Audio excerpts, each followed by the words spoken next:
Good morning my dear students. I am Suresh Singh Rajput from Abhyas academy. तो बच्चों, आज हम क्लास 10 साइंस में chemical reaction and equation chapters के लेक्चर नंबर 4 में हम आप सभी लोगों का स्वागत करते हैं। तो जैसे कि इससे पहले हमने लेक्चर 3 पढ़ा है, देखा होगा आप सभी लोगों ने, आई होप। तो उसमें हमने आपको बताया था कि केमिकल इक्वेशंस को हम बैलेंस कैसे करते हैं, मतलब केमिकल इक्वेशन क्या होता है और उसे बैलेंस कैसे किया जाता है। ठीक है, अब हम इस लेक्चर में बात करेंगे टाइप्स ऑफ केमिकल रिएक्शन के बारे में। किसके बारे में? टाइप्स ऑफ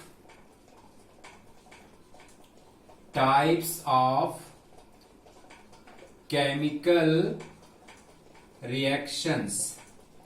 यानी बच्चों कि हमें यहां पर यह पढ़ना है इस टॉपिक के थ्रू कि केमिकल रिएक्शन यानी कि रासायनिक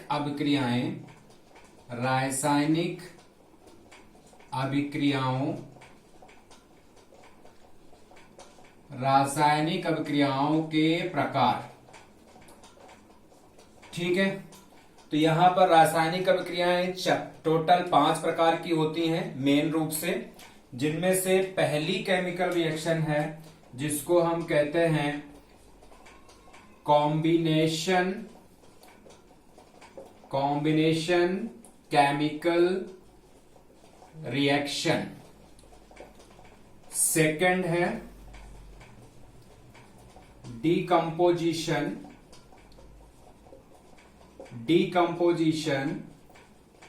केमिकल रिएक्शन। फिर थर्ड है बच्चों डिस्प्लेसमेंट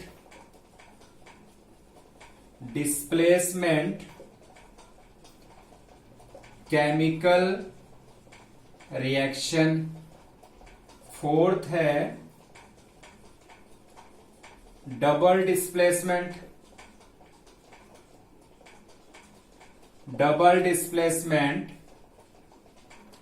केमिकल रिएक्शन। और फिफ्थ है रेडॉक्स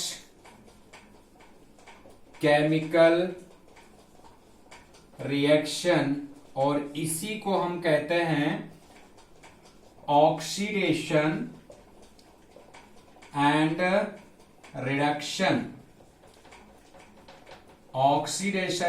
रिडक्शन केमिकल रिएक्शन। तो बच्चों, इस तरीके से टोटल 5 प्रकार की केमिकल रिएक्शंस होती हैं। Combination chemical reaction, decomposition chemical reaction, displacement chemical reaction, double displacement chemical reaction and redox chemical reaction. Redox chemical reaction आपके चैप्टर में ऑक्सीडेशन एंड रिडक्शन के फॉर्म में दे रखी हुई है। ठीक है, तो यहां पर आप लोग ये नोट डाउन कर लीजिए। अब हम इनको क्या करते हैं, ब्रीफली यानी कि विस्तार पूर्वक एक एक केमिकल रिएक्शन को समझते हैं कि कॉम्बिनेशन केमिकल रिएक्शन क्या होती है, डीकंपोजिशन केमिकल रिएक्शन क्या होती है, डिस्प्लेसमेंट केमिकल, डबल डिस्प्लेसमेंट, ये सभी केमिकल रिएक्शन क्या होती है। यानी हम कैसे इनको समझेंगे कि कहां पर कॉम्बिनेशन केमिकल रिएक्शन हो रही है, कहां पर डीकंपोजिशन केमिकल रिएक्शन हो रही है, कहां पर डिस्प्लेसमेंट हो रही है, ईटीसी। क्लियर है? तो इसे आप नोट डाउन कर लीजिएगा। अब हम एक एक को विस्तार पूर्वक पढ़ रहे हैं डिटेल से। यानी पहली जो केमिकल रिएक्शन है कॉम्बिनेशन रिएक्शन। कॉम्बिनेशन का मतलब होता है कंबाइन होना, यानी कि आपस में जुड़ना। तो इसके लिए हम आपको पहले तो इसका हम डेफिनेशन देख लेते हैं कि इसकी डेफिनेशन क्या होगी, परिभाषा क्या होगी इसकी, और फिर उसके बाद हम बात करते हैं। ठीक है, तो आप हमारे साथ नोट डाउन करते जाइए और समझते भी जाइए। तो इसमें हम बता रहे हैं इसकी definition, in this chemical reaction 2 or more than 2 substances are combined to form a new substance ठीक है, ये है इसकी डेफिनेशन। तो बच्चों कॉम्बिनेशन केमिकल रिएक्शन वो केमिकल रिएक्शन होती है जिसमें देखो डेफिनेशन में दिया गया है कि in this chemical reaction 2 are more than 2 यानी 2 या 2 से ज्यादा सब्सटेंस आपस में कंबाइन हो जाएंगे और कंबाइन हो करके हमें एक न्यू सब्सटेंस देंगे। मतलब कि वह केमिकल रिएक्शन जिसमें 2 या 2 से ज्यादा सब्सटेंस यानी कि पदार्थ आपस में जुड़ जाएं, मिल जाएं और उनके मिलने से हमें केवल एक नया प्रोडक्ट मिलता हो, एक नया सब्सटेंस मिलता हो, उसे हम कहते हैं कॉम्बिनेशन केमिकल रिएक्शन।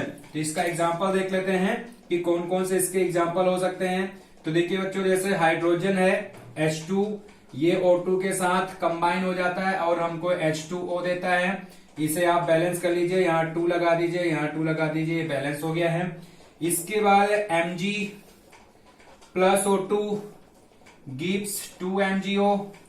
देखो यहाँ पर Mg और ऑक्सीजन दोनों आपस में कंबाइन होकर के एक प्रोडक्ट दे रहे हैं, यानी एक नया सब्सटेंस दे रहे हैं। और भी इसी तरीके से आप लिख सकते हो CO plus O2 gives CO2। Balance कर लीजिए, यहाँ पर 2 लगा दो और यहाँ पर 2 लगा दो। तो इस तरीके से अब यहाँ पर हम लिख देते हैं ETC यानी कि एक्सेट्रा। तो इस तरीके से ढेर सारे जो ना एग्जाम्पल हो सकते हैं कॉम्बिनेशन केमिकल रिएक्शन के।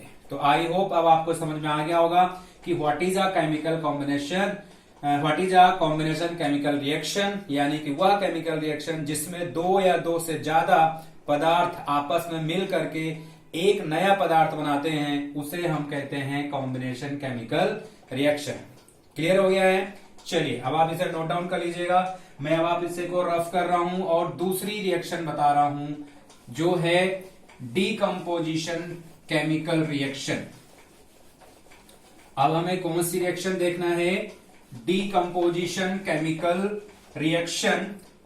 तो बच्चों हेडिंग लगाइए, डीकंपोजिशन केमिकल रिएक्शन। ठीक है, ये हेडिंग लगा दिया। इसको भी पहले अपन डिफाइन कर लेते हैं कि इसकी डेफिनेशन क्या होगी। तो सबसे पहले तो ये कॉम्बिनेशन केमिकल रिएक्शन की अपोजिट होती है। तो हम यहां लिख रहे हैं it is opposite to combination chemical reaction, यानी कि ये केमिकल का कॉम्बिनेशन केमिकल रिएक्शन के क्या होती है? अपोजिट, यानी कि उल्टा। तो इसका मतलब अब समझ में आ गया होगा। केमिकल कॉम्बिनेशन रिएक्शन में 2 आर मोर देन 2 सब्सटेंस आपस में मिलकर के एक नया कंपाउंड बनाते थे या एक नया सब्सटेंस बनाते थे। तो बच्चों इसमें जैसा कि बताया जा रहा है कि ये कॉम्बिनेशन केमिकल रिएक्शन की अपोजिट है, यानी इसमें क्या होगा कि एक कंपाउंड ब्रेक होगा, टूटेगा और उससे हमें 2 आर मोर देन 2 सब्सटेंस मिलेंगे। ठीक है, तो आगे हम इसे लिख रहे हैं in decomposition reaction, in decomposition reaction, in decomposition reaction one compound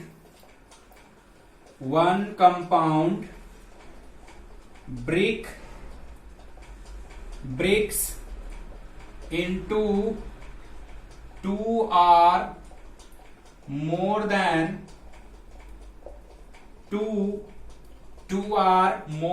2 simple substances। चाहे आप सब्सटेंसेस लिखिए या कंपाउंड लिख लीजिए। मतलब इसमें क्या होता है बच्चों कि एक कंपाउंड ब्रेक हो जाता है, टूट जाता है और उसके टूटने से हमें 2 आर मोर देन 2 सब्सटेंस मिलते हैं। अब हम इसका एग्जांपल देख लेते हैं कि इसके एग्जांपल क्या क्या हो सकते हैं। तो देखिए, सबसे पहले एक होता है कैल्शियम कार्बोनेट CaCO3। अगर हम इसको हीट कर दें लगभग 1000 डिग्री सेंटीग्रेड पर, तो ये CaO और प्लस CO2 में ब्रेकडाउन हो जाता है। यानी कि कैल्शियम कार्बोनेट को जब हम 1000 डिग्री सेंटीग्रेड तक गर्म करते हैं तो ये CaO और CO2 में ब्रेक हो जाता है। तो देखो बच्चों, यहां पर हमें समझना है डिकम्पोजिशन केमिकल रिएक्शन। हमारी जो परिभाषा है, डेफिनेशन है, वो क्या क्या कह रही है कि एक कंपाउंड टूटेगा और उसके टूटने से 2 और मोर देन 2 कंपाउंड या सब्सटेंस हमको मिलेंगे। तो देखिए यहां पर CaCO3 कैल्शियम कार्बोनेट, ये एक कंपाउंड है, ठीक है, और ये टूट करके हमको 2 और कंपाउंड दे रहा है। क्लियर हो गया। इसी तरीके से और भी आप एग्जांपल ले सकते हैं, जैसे H2O, इसका अगर हम इलेक्ट्रोलाइसिस कराते हैं, यानी कि इसमें हम इलेक्ट्रिसिटी पास करते हैं, तो ये हमें H2 गैस और O2 गैस देता है। ठीक है, आ रहा है समझ में। और भी आप देख लीजिए, जैसे यहां पर एक होता है AgCl, अगर हम AgCl को ब्रेक डाउन करें तो ये हमको 2Ag और प्लस Cl2 देता है। तो इस तरीके से यहां पर देखो, आप इधर ध्यान दो, एक कंपाउंड है वो टूट रहा है और टूट करके हमको 2 या 2 से ज्यादा कंपाउंड दे रहा है।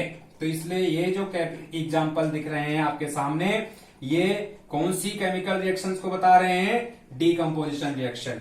तो आई होप अब आप लोगों को ये क्लियर हो गया होगा कि what is a decomposition chemical reaction. Clear है? आगे चलें। चलो ठीक है, चलते हैं। तो इसे आप जो है ना नोट डाउन कर लीजिएगा। अब हम आपको थर्ड समझा रहे हैं, डिस्प्लेसमेंट केमिकल रिएक्शन, कि डिस्प्लेसमेंट केमिकल रिएक्शन क्या होती है। हमारे साथ साथ आप सभी लोग अपनी कॉपी पर नोट डाउन करते जाइए, समझते जाइए और हर एक चीज को माइंड में सेट करते जाइए कि किस तरीके से बताया जा रहा है और आपको समझ में आ रहा है या नहीं आ रहा है। अगर नहीं आ रहा है तो आप स्पेशली इस वीडियो को बार बार जो है ना आप रिपीट करके देख सकते हैं। Displacement chemical reaction. तो अब हम आपको बताने जा रहे हैं डिस्प्लेसमेंट केमिकल रिएक्शन क्या होती है। तो बच्चों देखिए, पहले इसको हम एक छोटे से एग्जाम्पल से समझते हैं। वो एग्जाम्पल ये ले रहे हैं, जैसे कि सपोज करो कि आप सभी 10th क्लास के स्टूडेंट हैं, ठीक है, एक रूम है और उसमें सभी 10th क्लास के स्टूडेंट हैं। तो क्या जितने भी स्टूडेंट्स हैं उनमें सब में तो एक चीज सिमिलरिटी है, यानी कि कॉमन है, और वो क्या है कि सभी 10th क्लास के स्टूडेंट हैं। लेकिन उनको, वो जितने भी स्टूडेंट्स हैं उसमें आप लोगों ने देखा होगा कि कोई ज्यादा एक्टिव है पढ़ने में, कोई कम एक्टिव है। कोई दिन भर पढ़ाई के एफर्ट लगाता रहता है, यानी दिन भर सोचता रहता है कि हम ये चीज कैसे पढ़ें, ये चीज कैसे समझें, और कोई क्या करता है, उसको टालता रहता है। मतलब कहने का मतलब ये है हमारा कि क्लास में सभी एक ही क्लास के स्टूडेंट हैं, ठीक है, सब उनमें ये चीज कॉमन हो गई। लेकिन सभी की जो आईक्यू लेवल होता है, यानी सभी का जो दिमाग होता है वो अलग अलग होता है। कोई पढ़ने में बहुत अच्छा होता है, कोई पढ़ने में कमजोर होता है, कोई एवरेज होता है। तो उसी तरीके से बच्चों, आप लोगों ने पहले 9th क्लास में पढ़ा होगा मेटल एंड नॉन मेटल्स। तो हम अभी यहाँ पर ज्यादा डिटेल में बात नहीं कर रहे हैं, शॉर्टकट में बात कर रहे हैं। मेटल्स जो होती हैं कुछ बहुत ज्यादा एक्टिव होती हैं और कुछ कम एक्टिव होती है। मतलब एक्टिव तो सभी होती हैं, लेकिन कुछ ज्यादा कुछ कम। तो जो ज्यादा एक्टिव मेटल होती है वो अपने से कम एक्टिव मेटल को क्या करती है, उसके सोल्यूशन से डिस्प्लेस कर देती है, यानी उसके सोल्यूशन से उसको हटा देती है। तो इसीलिए नाम दिया गया है डिस्प्लेसमेंट केमिकल रिएक्शन। ठीक है, तो अब हम इसे समझ रहे हैं, समझते हैं क्या होता है। तो हम इसमें लिख रहे हैं more active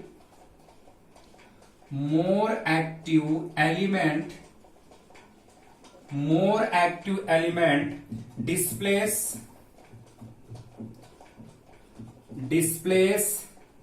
less active element displace less active element from its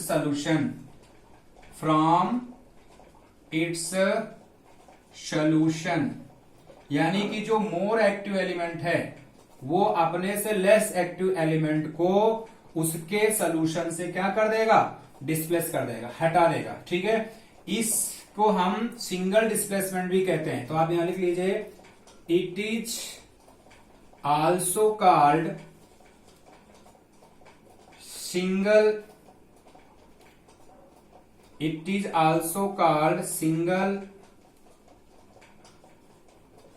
displacement chemical reaction, chemical reaction यानी कि हम ये जो डिस्प्लेसमेंट केमिकल रिएक्शन है इसको हम सिंगल डिस्प्लेसमेंट केमिकल रिएक्शन के नाम से भी जानते हैं। इसमें क्या होता है, एक एलिमेंट ज्यादा एक्टिव होता है, दूसरा एलिमेंट कम एक्टिव होता है। तो जो ज्यादा एक्टिव एलिमेंट है वो अपने से कम एक्टिव एलिमेंट को उसके सोल्यूशन से क्या करता है, डिस्प्लेस कर देता है, यानी वहां से उसको हटा देता है और उसकी जगह पर वो खुद आ जाता है। तो एग्जांपल देख लेते हैं, जैसे यहां देखो ये CuSO4 ये कॉपर सल्फेट का सोल्यूशन है, इसमें हमने मिला दिया आयरन।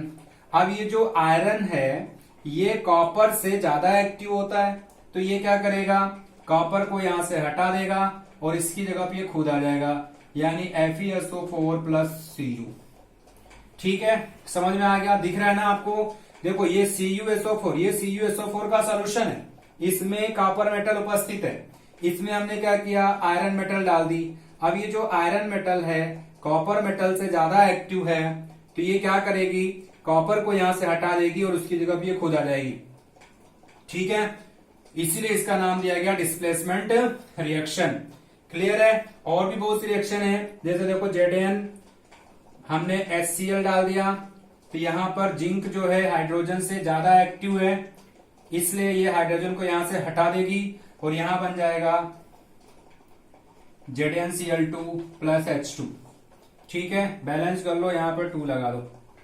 क्लियर है, समझ में आ रहा है। और भी देख लो आप, जैसे KI है ये पोटेशियम आयोडाइड, इसको हम क्या करते हैं, क्लोरीन में डाल देते हैं, क्लोरीन गैस में। ठीक है, तो ये क्या बना लेगा, KCl बना लेगा और प्लस I2 बना लेगा। तो इस तरीके से आगे हम लिख देते हैं ETC एक्सेट्रा, यानी इस तरीके से ढेर सारे इसके एग्जाम्पल्स हो सकते हैं। क्लियर है, समझ में आ गया, रफ कर दें। चलिए ठीक है, रफ कर देता हूं और आप जो है ना इसे नोट डाउन कर लीजिएगा। तो समझ में आ गया डिस्प्लेसमेंट केमिकल रिएक्शन क्या होती है। अब हम पढ़ रहे हैं डबल डिस्प्लेसमेंट केमिकल रिएक्शन। ठीक है, क्या पढ़ रहे हैं, डबल डिस्प्लेसमेंट केमिकल रिएक्शन, यानी डबल डिस्प्लेसमेंट केमिकल रिएक्शंस क्या होती हैं। चलिए हेडिंग लगाइए, double displacement chemical reaction.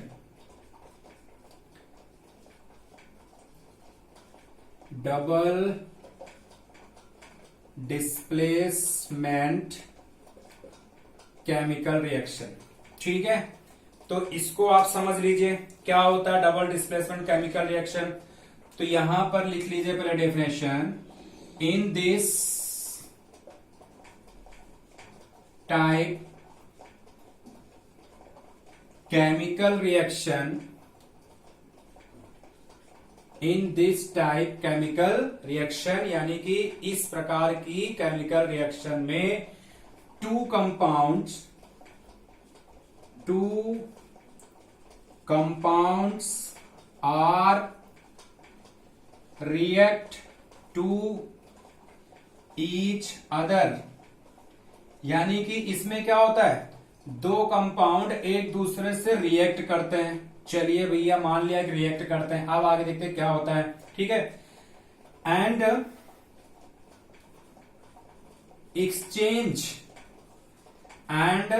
Exchange और वो एक्सचेंज करते हैं क्या, दियर आयंस, यानी कि वो अपने आयंस को एक्सचेंज करते हैं। ठीक है, एंड फॉर्म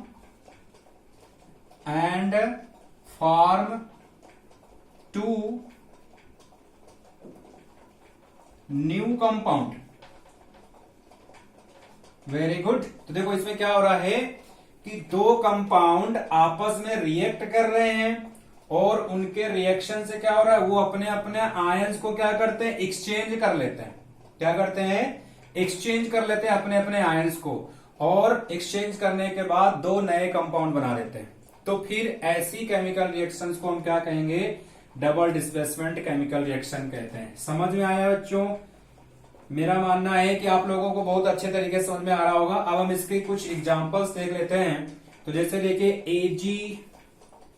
AgNO3 ये है सिल्वर नाइट्रेट, इसमें हम क्या करते हैं, मिला देते हैं NaCl यानी सोडियम क्लोराइड। अब देखते हैं क्या होता है यहाँ पर। ठीक है, तो देखो यहाँ पर ये जो Na प्लस है ना, ये Na इसके साथ आ जाता है, यानी यहां बन जाएगा NaNO3 और प्लस अब ये जो Ag है इसके साथ चला जाता है, किसके साथ?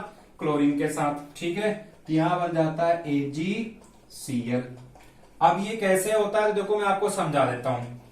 आप यहां फोकस कीजिए, ये AgNO3 है, AgNO3। ठीक है, ये क्या करता है, Ag प्लस और प्लस NO3 माइनस में टूट जाता है।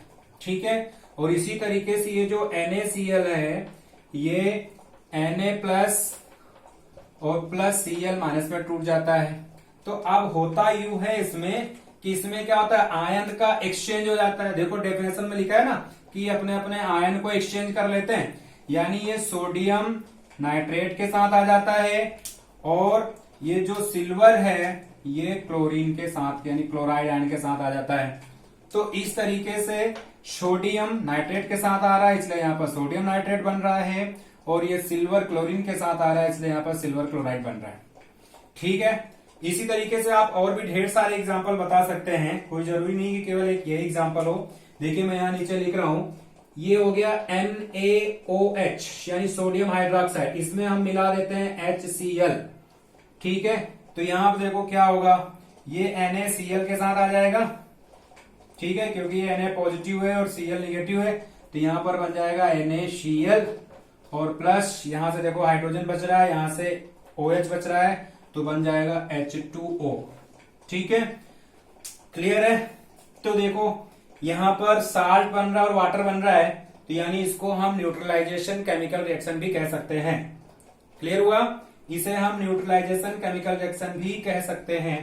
ठीक है, तो इसमें क्या हो रहा है कि दो कंपाउंड आपस में रिएक्ट करते हैं और उनके रिएक्शन से यानी कि उनके आयन एक्सचेंज हो जाते हैं और आयन एक्सचेंज होकर के हमें 2 or more than 2 कंपाउंड देते हैं। क्लियर हो गया? तो बस इस लेक्चर में बस इतना ही, इसे आप अच्छे तरीके से रिवाइज कर करके देखिए। तब तक नेक्स्ट आगे अभी बच रहा है रेडॉक्स केमिकल रिएक्शन, उसको हम नेक्स्ट लेक्चर में एक्सप्लेन करेंगे। तब तक के लिए थैंक यू।